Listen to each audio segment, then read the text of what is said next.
हाम्रो गाउँ कस्तो खतरा छ। यो चाहिँ हाम्रो घर। यो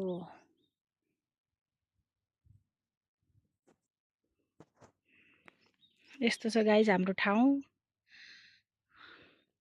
ऊ अमला यस्तो खतरा छ। खै अमला ऊ अहिले अमला खाना पाए हुन्थ्यो भाइ। ए हाम्रो पारी छ नि यो यहाँ खोज्या छैन कतै फोहोर छ क्या त नाइ राम्रो छ क्या बाबु खको भएको छ फोहोर।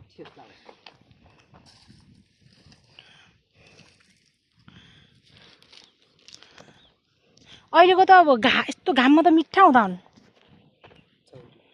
चाउरी परिया छ केही हुन्न। ल हेर्नुहोस् गाइस हाम्रो घरतिरको अमला यस्तो खतरा छ।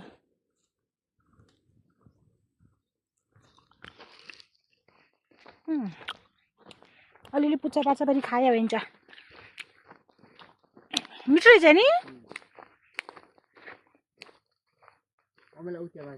हो त्यहाँ काटिन के अमला पनि पाक्ने रहेछ नि। दाम पछि जाने बेला लगाउँला।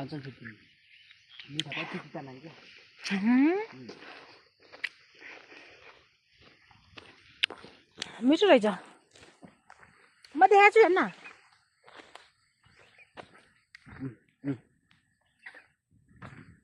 ल अहिले हामी जाँदैछौँ। यो हाम्रो ठाउँ कस्तो राम्रो सिर हावा लागेको छ। अनि त्यहाँ अमलाको बुटो छ उहाँ पारी। अहिले म अमला खाँदैछु। क्या दामी ठाउँ छ। आहा स्वर्ग हौ स्वर्ग यता। ल म स्वर्ग ठाउँ देखाउँछ हाम्रो। वाउ डाँडा पाखा पोखरा एउटा के गीत थियो क्या यस्तो डाँडा पाखा पोखरा गरे डाँडा पाखा छोराले हो तिम्रै गीत गाउँछ। अरू थाहा छैन। हाम्रो गाई जो त्यहाँ घर पारी हो त्यहाँ मान्छे हेरिरहेछन्। ऊ घरबाट कति बेला आउला हेरिरहेछन्। अनि डाँडा पाखा छोराले